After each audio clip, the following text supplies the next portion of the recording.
कलीसिया, आज का जो शीर्षक है धीरज से सुसमाचार का प्रचार करना। दूसरा पत्रस 3 अध्याय 9वें वचन में हम पढ़ते हैं इस प्रकार, प्रभु अपनी प्रतिज्ञा के विषय में देर नहीं करता जैसी देर कुछ लोग समझते हैं, पर तुम्हारे विषय में धीरज धरता है और नहीं चाहता कि कोई नष्ट हो, वरन यह कि सबको मन फिराव का अवसर मिले। तो आज हम इन वचनों में हम देखते हैं कि परमेश्वर जो है धीरजवंत है और वो हमारे विषय में धीरज रखता है। लेकिन ये दुनिया ऐसी नहीं है। आज कोई भी लोग आज इस दुनिया में हम देखते तो कोई भी धीरज रखना नहीं चाहता। सब लोगों को तुरंत चाहिए। अगर उनके मन में कोई चीज़ें आती हैं तो वो तुरंत चाहिए। जैसे कि अगर कोई बीमार व्यक्ति है तो वो दवाइयाँ नहीं लेना चाहता, वो तुरंत इंजेक्शन लेके ठीक होना चाहता है। और अगर किसी को भूख लगती है तो बाद में फिर वो रेडीमेड फूड लेकर आते हैं, उसे पकाते हैं और तुरंत खाते हैं। वो सारे खाते हैं। जैसे पैसे किसी को चाहिए तो उन्हें बैंक लेके स्टेटमेंट, चेक बुक सब नहीं चाहिए, वो सब डायरेक्ट हो जाते हैं, एटीएम से पैसे निकाल लेते हैं। क्यों? उन्हें तुरंत चाहिए। लेकिन जब हम सुसमाचार के विषय में आते हैं तो हमें, जैसे कि हम देखते हैं कि दुनिया के लोग धीरजवंत नहीं, लेकिन जब हम सुसमाचार के विषय में आते हैं तो हमें धीरजवंत होना चाहिए और ये ज़रूरी है। सुसमाचार के विषय में अगर हम इस बात करते हैं तो हमें धीरजवंत होना बहुत ज़रूरी है। तो मैं खुद के ये उदाहरण को आपके सामने रखता हूँ। पहले जब मैं सुसमाचार सुनाया करता था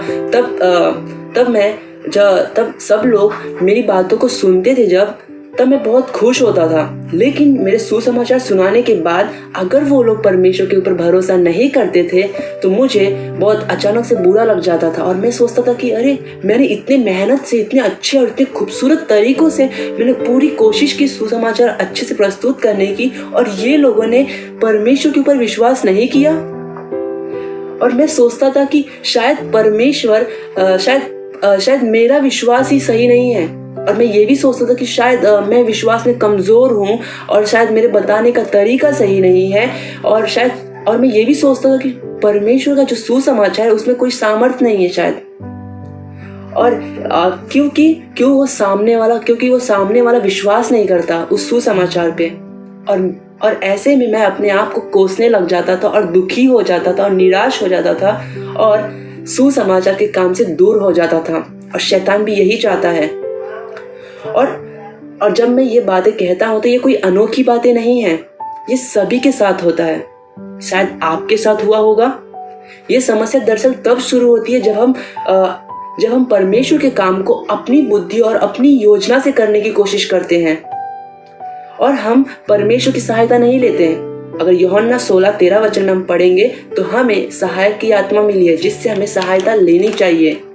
और हम ये भी भूल जाते हैं कि ये सुसमाचार हमारा नहीं, ये सुसमाचार परमेश्वर का है।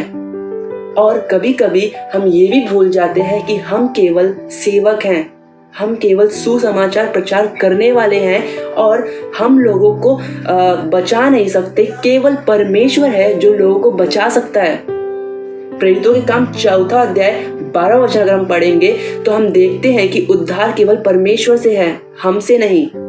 इसलिए हमें इसके विषय में चिंता नहीं करना है। तो आइए हम 1 कुरिन्थियों 3 अध्याय 5वां और 8वां वचन हम पढ़ते हैं। तो फिर क्या है अपुल्लोस और क्या है पौलुस? केवल सेवक जिनके द्वारा तुमने विश्वास किया, हर एक ने प्रभु द्वारा सौंपी गई जिम्मेदारी को निभाया। 8वां वचन, वह जो रोकता है तथा वह जो सींचता है एक ही उद्देश्य के लिए काम करता है, किंतु दोनों ही को अपनी अपनी मेहनत के अनुसार प्रतिफल प्राप्त होगा। तो इन वचनों में हम देखते हैं कि केवल परमेश्वर है जो लोगों को उद्धार में लेकर आते हैं और हम केवल सुसमाचार प्रचार करने वाले सेवक और एक मजदूर हैं। तो जब हम परमेश्वर के सुसमाचार को किसी दूसरों को सुनाते हैं तो हमें धीरजवंत होना चाहिए, हमें धीरज रखना चाहिए। जो व्यक्ति सुसमाचार सुन रहा है उसे हमें परमेश्वर के हाथ में सौंपना चाहिए, क्योंकि परमेश्वर ही जानता है कि उसका विश्वास का सही समय कौन सा है, हम नहीं जानते। और हो सकता है कि हम केवल बीज बोने वाले उसके दिल में परमेश्वर के लिए हमें ठहराया हो, और आगे चल के परमेश्वर दूसरे विश्वासियों के द्वारा उसे सींचे। याद रखें कि केवल बढ़ाने वाला परमेश्वर है, इसलिए पौलुस कहता है कि हम सेवक हैं और बढ़ाने वाला परमेश्वर है। और हम उस समय को याद कर सकते हैं जब हमें पहली बार सुसमाचार सुनाया गया था। हमने भी समय लिया था, हमने भी विश्वास करने में बहुत देर लगाई थी और आगे बढ़ने में हमने भी समय लिया था। उस समय भी परमेश्वर हमारे विषय में धीरजवंत था। तो जब परमेश्वर हमारे विषय में धीरजवंत है तो हमें भी लोगों के प्रति धीरजवंत होना चाहिए जिसे हम सुसमाचार सुनाते हैं। उत्पत्ति में हम देखें तो नोआ जो 120 वर्ष तक परमेश्वर का सुसमाचार प्रचार करता है, लेकिन नूह के प्रचार से कितने लोग विश्वास में आते हैं? केवल 8 लोग। ऐसा देखा जाए तो हमसे ज्यादा नूह को दुख होना चाहिए।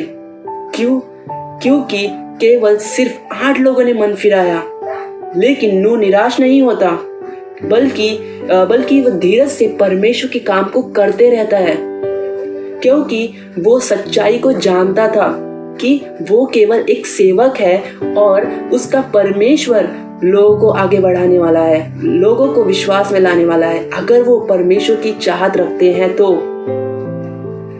आइए हम भी ये निराशा से, ये चिंता छोड़कर हम परमेश्वर के सुसमाचार को सुनाए और जिसे हम सुसमाचार सुनाते हैं उसे परमेश्वर के हाथ में सौंपे। आमीन।